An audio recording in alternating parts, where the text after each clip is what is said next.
Part 1 వీడియోలో వచ్చేసి మేము కాజీపూర్లో వర్క్ చేస్తున్నామని చెప్పేసి మీకు వీడియో అప్లోడ్ చేసాను.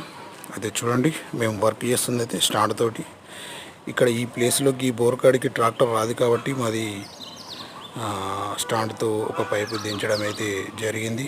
చూడండి, దించిన తర్వాత వాటర్ ప్రెషర్ అన్నది ఎలా వస్తుందో మీరు చూస్తున్నారు కదా.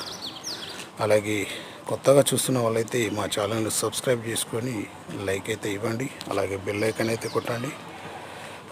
మీరు చూస్తున్నట్లయితే ఇప్పుడు ఈ బోర్ వచ్చేసి ఒక 300 ఫీట్లు వేసిందని చెప్పేసి మీకు పార్ట్ 1 వీడియోలోనే మీకు అంతా వివరంగా వివరించాము.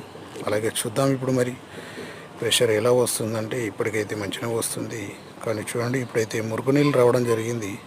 ఎందుకంటే ఒక పైపు దించినాం కాబట్టి అది 80 ఫీట్ల కిందనే ఒక పైపు దించినాం. ఇప్పుడు ఆ 80 ఫీట్ల అంటే 80 ఫీట్లు కేసింగ్ కాడనే ఉన్నదన్నమాట. ఆ కేసింగ్ కింద నుండే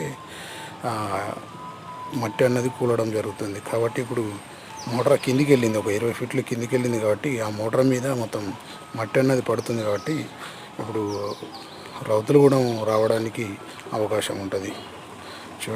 చూడండి ఎంత మురికి నీళ్ళు వస్తున్నాయో ఇక్కడ.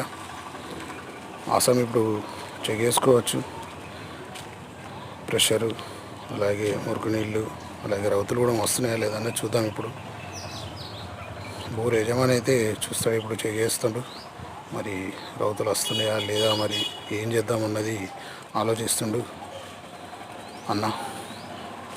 చూడండి, రౌతులు అయితే వస్తున్నాయి. అలాగే చూడండి, ఎందుకంటే 80 ఫీట్ల కింద నుంచే కూలుతుంది కాబట్టి, కేసింగ్ కింద నుంచే కూలుతుంది కాబట్టి చూడండి రౌతులు అయితే రావడం జరుగుతుంది. మరి చూద్దాం ఆసామి ఏమంటాడు అన్నది. ఇక పైపు తీసేసి మళ్ళీ ఎప్పుడు తిరిగి ఉంచడమే. ఓకే.